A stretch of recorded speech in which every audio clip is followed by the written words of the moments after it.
am Joel McLeod, and welcome to the 905er. A lot has been going on lately in Ontario. It's a bit of a whirlwind to keep up with the latest news on what the provincial government is planning or not planning to do. A topic that we frequently revisit on this podcast is education. One of the first stories we really delved into was the Halton Catholic School Board's debate over whether to fly the pride flag at its schools. That simple debate turned into a bigger story that drew the attention of the province to Catholic education in general, as well as the issue of trustee governance and behavior. Since then, we have kept an eye on education, especially when it comes to how our schools work on the ground, which is why recent developments have, of course, caught our eye. I am, of course, talking about Minister of Education Paul Calandra's decision to remove elected trustees from 4 school boards and replace them with supervisors. His reasons? The mismanagement of tax dollars. It is no secret that school boards in recent years have come under fire for superfluous spending, such as the Brant Haldeman Catholic Board sending trustees to Europe for the purchase of $190,000 worth of art. The minister has also hinted at the notion of eliminating the role of trustees province-wide, which in the education system would mean boards coming under direct control of provincial appointees. But does this go too far? Well, this is too big an issue to solve in only one episode. So for this topic, we're doing 2 episodes. Each one focuses on a side of this topic, whether reform is needed in the way of eliminating elected trustees from school boards, or if there is still value in keeping this form of democracy so close to parents and students. For this episode, I reached out to Nokha Dakroub, former trustee for Peel District School Board, who recently penned an op-ed in the Toronto Star advocating for reform of school trustees by appointing a board akin to a police board. The op-ed is in the show notes for you to review. She joins me today to talk about her position. And as I said earlier, this is the first of a 2-part series. In my next episode, I will be joined by Andrea Grabant, former chair of the Halton District School Board, for her advocacy on why trustees need to remain in an elected position for our democracy. Thank you. Okay, thank you, Nokha Dakroub, for coming on to the podcast, the 905er, once again. Thank you for coming on to talk about the. I mean, of all issues, I never thought we'd be talking about the elimination or potential elimination of school board trustees in Ontario. But you know what? This is like 9 years into the Doug Ford Ontario PC government. So I think, let's just tip the table over and let's have at it. So, Nokha, thank you for coming on today to talk. Thank you for having me. I always enjoy being on this podcast. The reason why I wanted to have you on was you wrote an op-ed in the Toronto Star. Link will be in the show notes, folks, for you to go read it yourself. But I'm not going to paraphrase because I have you here. Just give me the general synthesis of what your argument is in regards to the issue of whether or not we keep or not keep school board trustees in Ontario. So my argument is that the current system is not working, and there are a number of reasons why, and we will get into that, I'm sure. But my argument is that it's time to professionalize school boards and do away with the electability of school board trustees and appoint them just like we do hospital boards, police boards, library boards, and all sorts of other things. So let's talk about the current state of how a school board school board is structured. And the general idea is the elected school board provides governance and really accountability for how our tax dollars are spent in our school boards. What is it that you want to? What is about that you think is flawed, or where are the gaps in how we think it should be working Right. currently? So the issue is the role of governance, and I'm talking about pure governance of a board, and the electability nature of doing constituency work or responding to concerns from the community and being able to move things forward aren't always um, uh, don't always work very well together, right? So the entire structure, the way things are, it's almost like trustees have been set up to fail. They've Hmm. been set up um, to have no authority, to have no public opinions, no ability to move things forward, um, which makes the notion of an elected official basically meaningless. Well, yeah, I mean, if you think about like a how a school board works Mhm. currently, I mean, I know there was a how it was written initially. Like the model that we're working on is from the 19th century. It's really kind of Right. from like 1867. Confederation is founded, and they just said this is how every promise kind of said this is how our schools will be operated. And my understanding is the idea is the board was because schools were But they meant. worked very differently back then. Well, that's Just exactly my structure. like Yeah. a school was meant to be you'd learn how to read, write. The idea was like you'd be able to because you work on a family farm probably, Yeah. so you'd be able to read the contract to sell your wares to market, and you can write so you can write your name to the contract, and you have a little bit of arithmetic math in your wheelhouse so you can make sure that you're not getting screwed over by the contract, and that's really it. The idea of like actual education was very rudimentary, and so you just that's what a board was meant for. Just make sure, okay, the school board is kept open and the teachers being paid that that we can get a basic education out of it. Right. And again, I don't have a problem with the actual structure of a board, right? Mhm. The Ford government is talking about getting rid of school boards entirely. I think that would be a mistake. I think that would be a step way too far.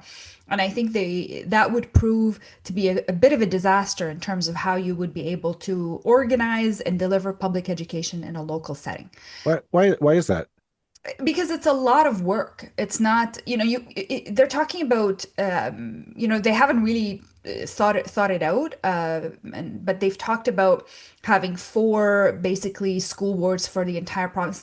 Imagine having a special education department to deal with every special education student's needs in the entire province. Like that's just unbelievable. It just won't work. It'll turn into a complete nightmare of a bureaucracy. Now, some of their arguments that they make on that side is include that there's too much duplication in service and duplication in work, especially in between coterminous boards in terms of the Catholic board and the public board. That's fine. You can synergize. You can figure out ways to get people to work together, and maybe that's the next step and next conversation. And how do we break down the barriers? Actually work together and deliver services to students without having these artificial borders, if you want to call them that, in between boards. But going back to governance, the problem is, so you're right. Back then, it was a very different role. It was a very different purpose. But over time, what's happened is regulations and more organization has had to be brought in by the Ministry of Education, really to reel in trustee behavior, right? I mean, Mhm. the regulation in the Education Act that says that trustees can get involved in which I talk about in the article. They can get involved in day-to-day operations, and they have to entrust. The wording is to entrust the director of education with the day-to-day operations of a school board. That's because you don't want trustees walking into schools and telling principals what to do. You don't Right. want that, right? And you know that Well, has happened. there is. I mean, well, yeah. I mean, in fact, the structure is kind of similar to a municipal government, essentially, which is also very similar to the idea of like a not-for-profit Mhm. board. They're there to provide like an overall. direction. Like, this is the direction that we want to set going forward. Going to the municipality city manager or to the school board, the education director, say, make it happen now. Mhm. Figure out where the money's supposed to flow to make it happen. Yeah. But I Except think, the issues are very different. well, that's just it. I think where it gets into the murky ground of school boards is that the directives come from the Ministry of Education. They're the ones who set up the curriculum. They're the ones who ultimately send out the money to, we want to fund more STEM. We want to fund or put more trades programs into high schools, that kind of thing.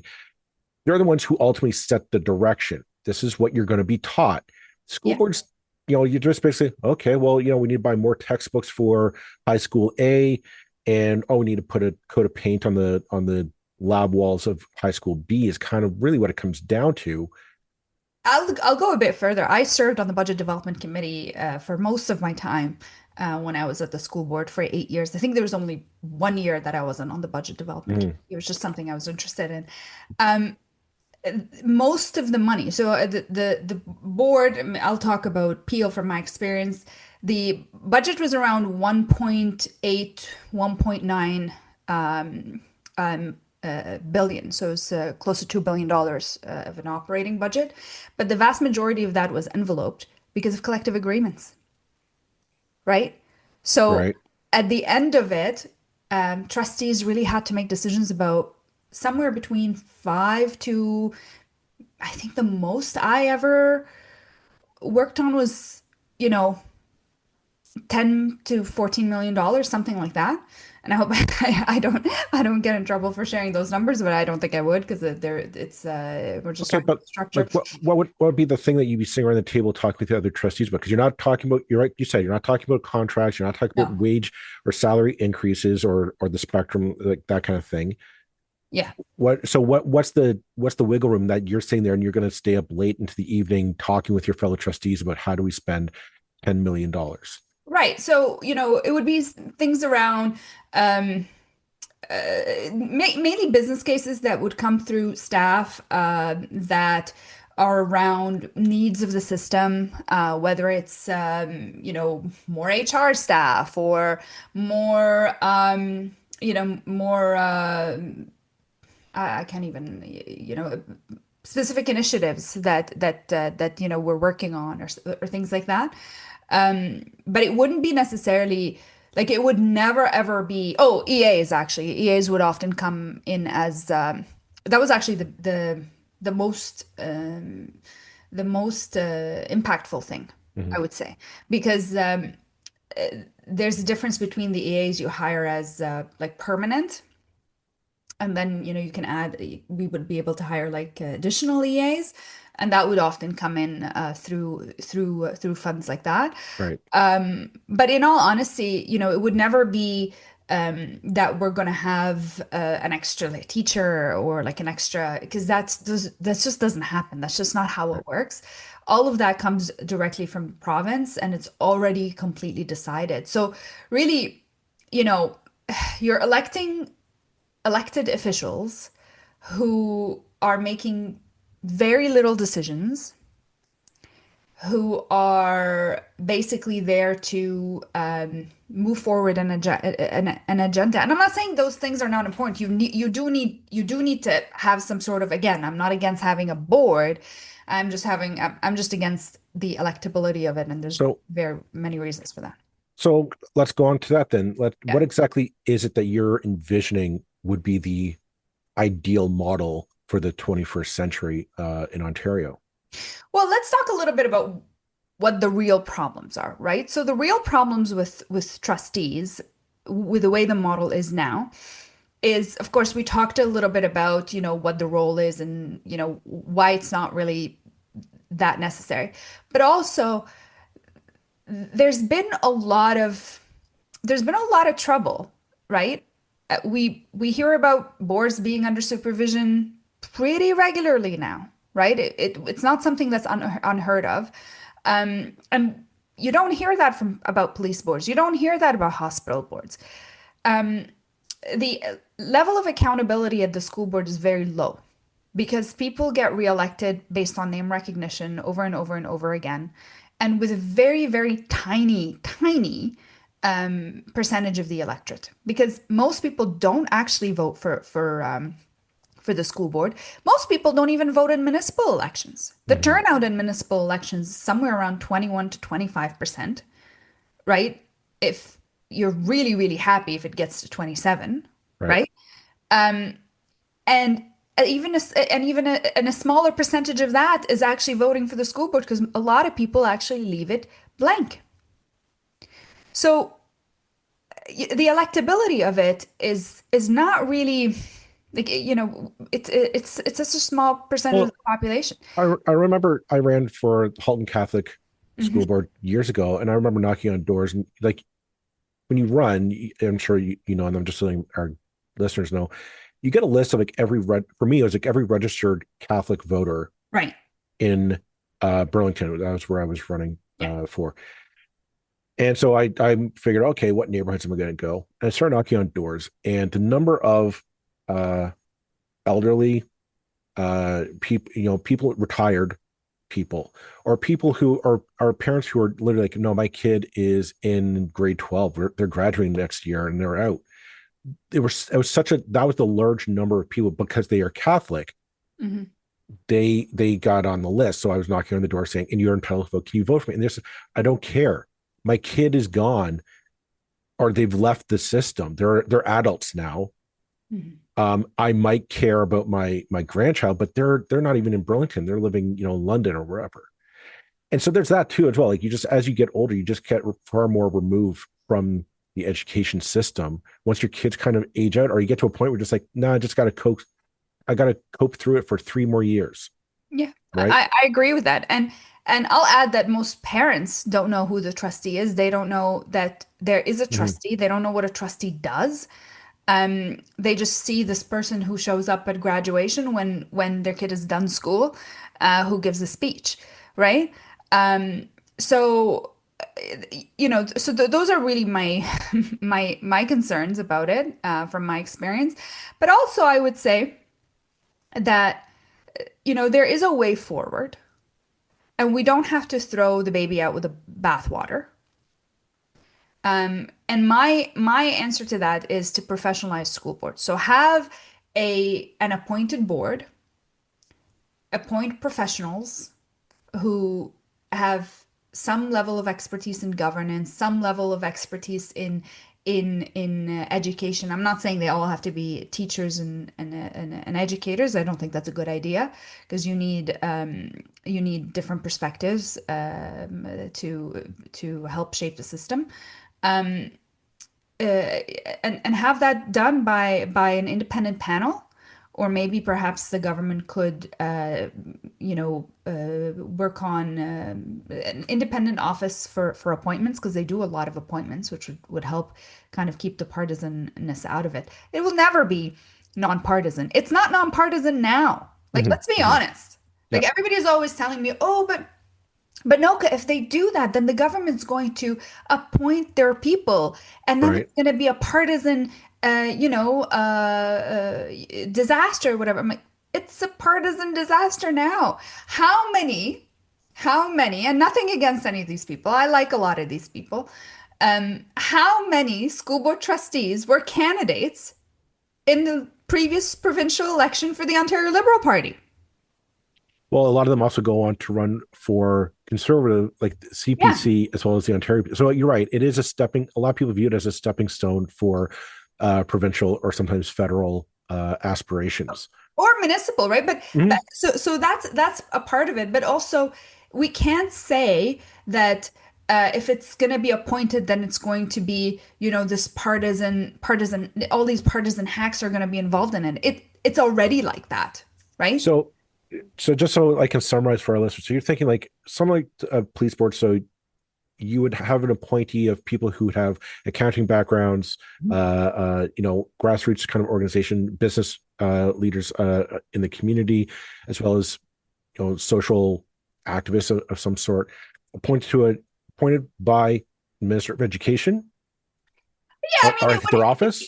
It's no, not necessarily the minister's office directly. I would say, an independent panel that vets applications, Mhm. and it would be a public application process. And this could include former um, deputy ministers. This could include former educators, former principals. It could include a lot of different people who are, from within the system and who are experts in education. Um, but they have to be local. That's very Mhm. important. They have to understand the needs of the community. They have to be reflective of the community, very similar to hospital boards, police boards, and all of that. It's not really, it's not an original idea because it is something that we already do. It's just we just need to move forward with the system because we can't I, keep going in circles. I hear what you're saying, and I'm part of the reason why I want to do this was I don't myself. I'm trying to educate myself on the whole concept, but I'm just going to push back, play devil's advocate against you for a moment here. Like I think where this is coming from is we've seen stories of trustees from different boards, like I think in Grand River, Brett, taking spending hundreds of thousands of dollars to go on trips. I've heard of trips going around the world, and you say, why do you, or to go to Italy, like why do you have to go to these conferences? It doesn't make sense, and it does seem like an abuse of tax dollars. Mhm. Would it be easier just to ban, to ban these trips for trustees? Say like trustees, like you can't use tax dollars for these trips if you want to go. Like that's just an expense that school boards can't put on the books. Or just to really tighten down, like what can trustees can and cannot do? What are they only allowed to vote for? What can only go on an agenda at the school board level? Just really kind of say that's that. Absolutely, you can. But then why were they elected officials? If they if if you can't entrust an elected official, because what do elected officials do, right? What does the prime Right. minister do? He manages the whole budget of the whole country, right?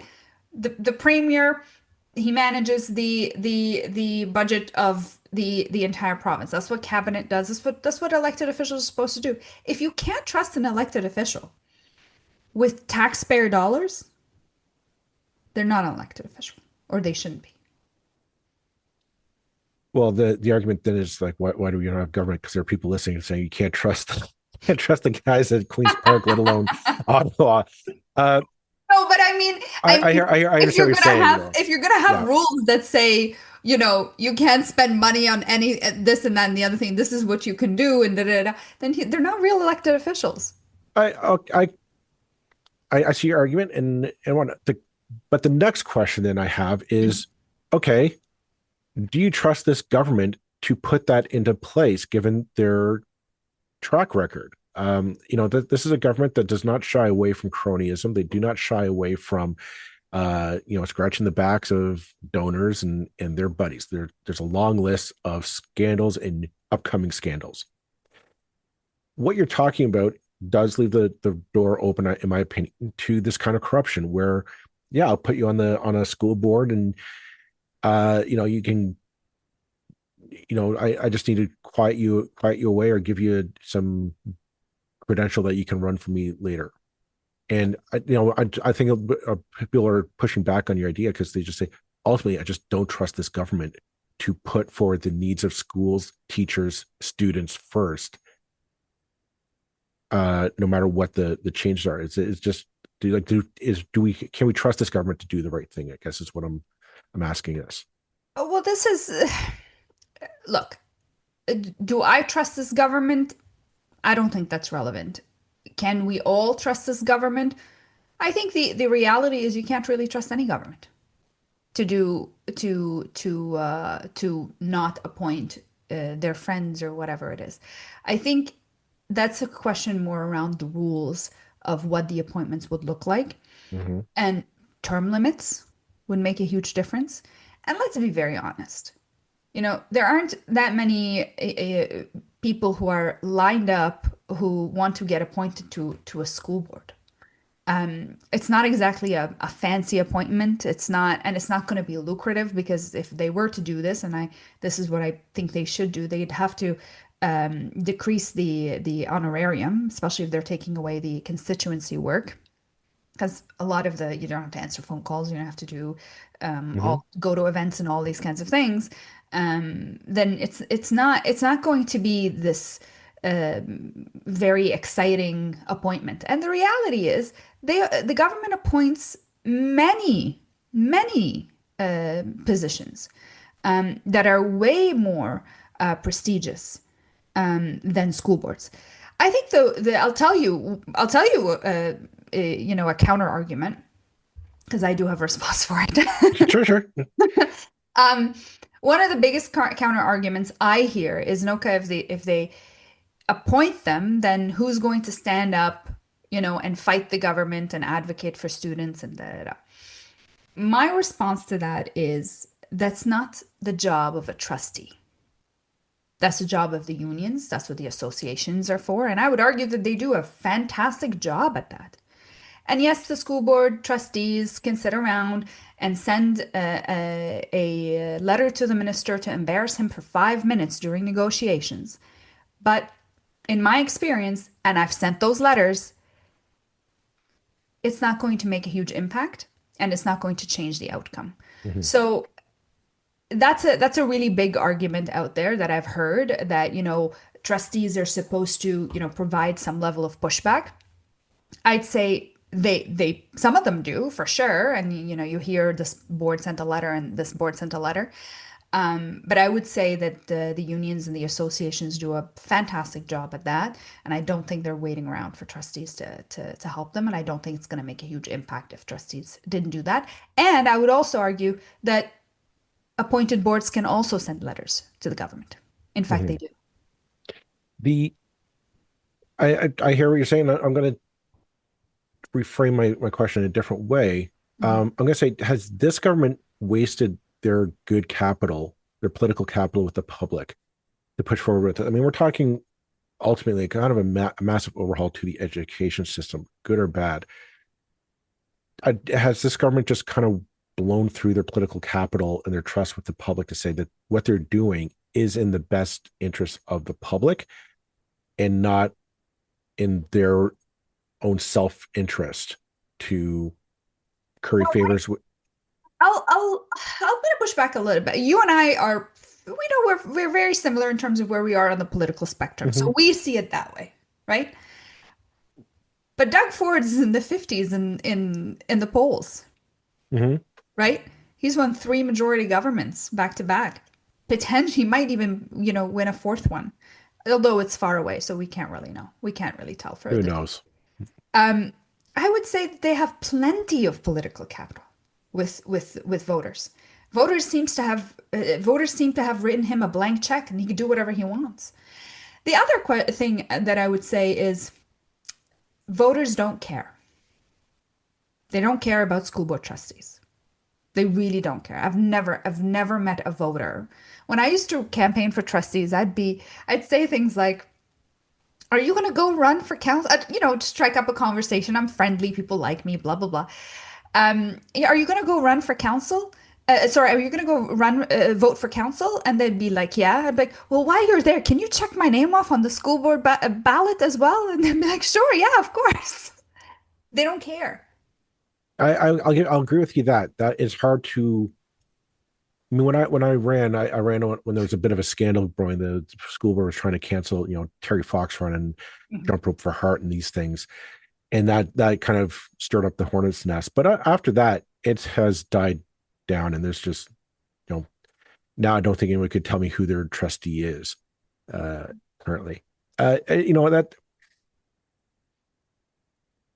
I guess my next question is like, are we getting, is our current system kind of the best it can be? I guess no system is, but I wonder like why stop at the school board trustees? What would be the ideal school system? Mm. Because in my view, this is our biggest resource, right? This is the long-term investment in our economy, in our society, Yeah. that when our kids are coming, I get frustrated with the talk of like, oh, we need, they need to be trained for good paying jobs. Like our schools don't train you to put the bolt in the door. It's Yeah. to be come up with the idea like, how do I put the bolt in the door better? Mhm. Right. Like, and I find like countries around the world, Finland has a great one. The Scandinavian countries have great education systems. We're seeing that China and South Korea, like the Asian countries, are just the sky's the limit for their education system in terms of kids coming out equipped with kind of the tools for the future. Mhm. I'm worried that this argument, oh, we're going to do school trustees and or not, ultimately is just taking our eye off the ball of like, how do we make sure that our kids are coming out of school and are going to be ready for problems that we've never thought of? Yeah. And I think those are, perhaps different conversations. If you're asking me what I would do if I was the Minister of Education, I have a long Yeah. list of things that I would do. But I think this argument is really about cleaning up the governance of school boards so that it's no longer distracting. Mhm. So that the adults in the room are behaving the way they should. So it's no longer, I mean, how many times do you hear about a protest at a school board or this and that, or, some school board trustee that misbehaved or made a bad comment. And now there's all sorts of media stories about that. So this is about cleaning up governance so that the structure works well, that meetings are running smoothly, that work is gonna get done, and we're able to move forward, right? But there's so much to do in public education, and you're never going to be able to have a perfect system because a perfect system doesn't exist. And exactly, we need to look to other countries and see what they're doing and figure out how we can do that also. I think the biggest issue is the acrimonious relationship between the unions and the government. I wish that would be better, and they would work, better together in order for a shared goal in terms of what they want to see in public education. That's an issue, that, and it's everybody likes to say it's the Ford government and it's Stephen Lecce's fault or whatever, but that's been the case for decades, for a long time. You'd say that education is where ministers go to die because they won't survive the fight with the union. So that's something that's important that needs to somehow that needs to be addressed. But there's so much to be done in public education. We have to support our special education students way better, way better. We are nowhere near the things that we need to do in special education. Math, we need to focus a lot more on math, and teach our children math. I actually agree with the Ford government's move to go back to an older, more standard way of teaching math than the what the Win government had brought in. Reading, we need to make sure our kids are reading. We need to make sure they're writing. There's so much that we need to do in public education, and we need to expose them to different ways of learning, to new skills that they're going to need, not just in the workforce, but in education and the way we you know deal with knowledge now and AI and all of those things. Um, we have to move away, and I think one of the things I used to talk about when I was a trustee is we need to move away from the old way of delivering education where you have to learn Shakespeare and all that. Nothing against Shakespeare, but um, there's only so much time that you spend in public education, and there's so much to learn. So some of it is also about kind of letting go of the things that we're doing so that we can make room to doing new things and teaching and learning new things. But that's a much larger conversation. It is, but I guess that I think some of my listeners are going to be concerned that the this move Yeah. is meant to distract from the bigger core issues as you've described that we need to be focusing on. But as you said, that is going to be maybe that's next, the next episode we talk about.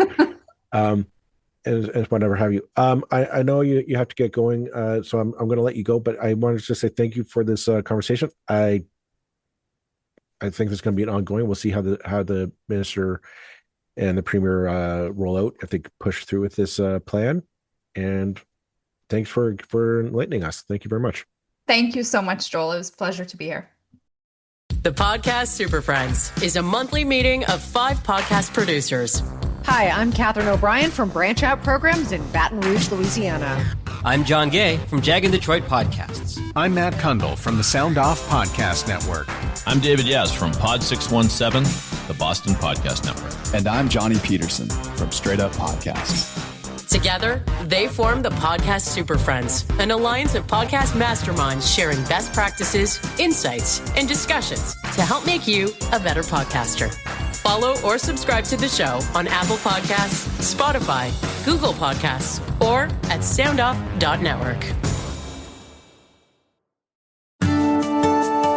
Hi, I'm Marianne Weisenthal, host of the LifeSpeak podcast, a show where we dive into real conversations about mental health, resilience, and navigating life's everyday challenges. Each episode, I sit down with leading experts in health, work, and wellness to unpack big topics like burnout, parenting, leadership, anxiety, and personal growth. My guests share their own stories of struggle and resilience, and together we keep it honest, relatable, and practical. Whether you're looking for fresh perspectives or just a moment to feel seen and supported, you'll find it on the LifeSpeak podcast.